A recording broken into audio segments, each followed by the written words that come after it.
Hello everyone, today we'll talk about how to fix or how to solve the problem of freezing on the application of Strava. You will click on settings.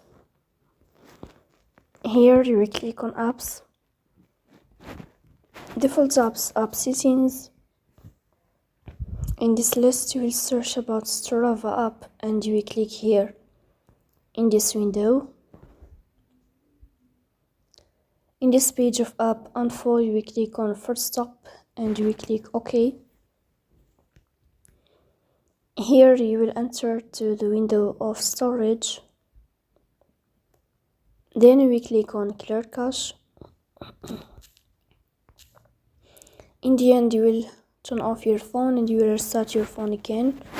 So please don't forget to support us by like and subscribe. See you next time and thank you for your watching and your attention.